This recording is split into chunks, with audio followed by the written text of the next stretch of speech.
তোমাদের দেখাবো ভিভো মোবাইলে কীভাবে রিসেট মারবে। ভিভো মোবাইল সেটটা আছে, প্রচুর হ্যাং করছে, তার জন্য এই সেটটা আছে কী আমি রিসেট করবো। আমার যতগুলো ডাটা, সব ফটো ডাটা সব কিন্তু ডিলিট করে দেবো। তো কীভাবে করবে চলো আমি তোমাদের দেখিয়ে দিচ্ছি। তো এটার জন্য তোমার চলো সেটিং তো আছেই, সেটিংয়ে যাবে। সেটিংয়ে যাওয়ার পর এখানে সার্চ অপশন থাকে না, এই ভিভো মোবাইলের বেশিরভাগ মানে ওল্ড ভার্সন সার্চ থাকে না। তো নিচে চলে যাবে, নিচে যাওয়ার পর সিস্টেম ম্যানেজমেন্ট আছে, এই সিস্টেম ম্যানেজমেন্টে ক্লিক করবে। ক্লিক করার পর নিচে যাবে, দেখো লেখা আছে এখানে ব্রেকআপ অ্যান্ড রিসেট। যে ব্রেকআপ অ্যান্ড রিসেটে ক্লিক করবে। ক্লিক করার পর এখানে লেখা আছে breakup up data, breakup data. তো আমি ওটা করবো না, আমি ইরেজ অল ডাটা আমি ক্লিক করবো, যাতে আমার সব ফোনে আমার যতগুলো ডাটা সব যাতে উড়ে চলে যায়, কিছু রাখবো না। তো আমি এটার উপর ক্লিক করছি। ক্লিক করার পর এখানে আমার অনেকগুলো জিমেল শো করছে। তো আমি একবার ফরম্যাট মেমোরিটাও আমি ফর্ম করে দেবো। বাস এখানে একটা করে ক্লিয়ার করে নিই, এখানে পাসওয়ার্ডটা দিয়ে দিচ্ছি।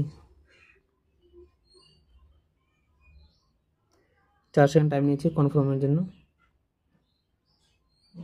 কনফার্ম করে দিলাম, এখানে ডাটাগুলো উড়ে গেল। দেখো মোবাইল অটোমেটিক কিন্তু মোবাইলটা সুইচ অফ হয়ে গেল, ক্লিয়ারিং ডাটা হচ্ছে। কিন্তু ডু নট অপারেট দ্য ডিভাইসটাকে বন্ধ করা যাবে না। তো আবার কিন্তু অটোমেটিক বন্ধ হয়ে গেল, ডিভাইসটা কিন্তু এখনও ওপেন হলো। বাস সেট আপ ইয়ারফোন। তো সেট আপের ফোন ক্লিক করবো, এখানে ইংলিশ ভার্সন করে নেবে, ঠিক আছে। তো আমি নেক্সটে ক্লিক করছি। নেক্সটে আবার এখানে সিলেক্ট ইউর লোকালটা ইন্ডিয়াতে সিলেক্ট করছি আমি, অ্যাগ্রিতে ক্লিক করবে, ঠিক আছে। জাস্ট এখানে কানেক্ট টু নেটওয়ার্ক। তো আমি নেটওয়ার্ক কানেকশন করবো না, এখানে স্কিপ করে দেবে। এটা পরে মানে আইডিগুলো পরেতে এই অ্যাড করে নেবে। তো আমি মোরে করছি ক্লিক, আর অ্যাকসেপ্ট, নেক্সটে ক্লিক করছি, ঠিক আছে। এখানে স্কিপ করে দেবে, এখন পরে এগুলো লাগাবো আমি, মানে ফিঙ্গারপ্রিন্ট, ফেস, পাসওয়ার্ড পরে লাগালে চলবে এগুলো।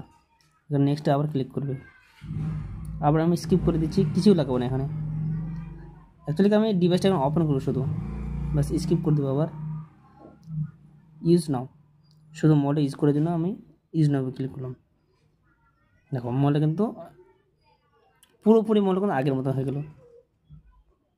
একটু লোডিং নিচ্ছে এখানে, ব্যাস দেখো আর কিছুই নাই কিন্তু দেখানো। আমি এসের উপর ক্লিক করছি গ্যালারিতে, দেখো গ্যালারিতে কিছু ফটো নাই, কিছু নাই। তো এই ছিল ভিডিওটা, ভিভো মোবাইলে রিসেট কীভাবে করবে সেটা আমি দেখালাম। যদি ভিডিওটা একটু হেল্পফুল মনে হয় তাহলে অবশ্যই বন্ধুদের সাথে শেয়ার করবে।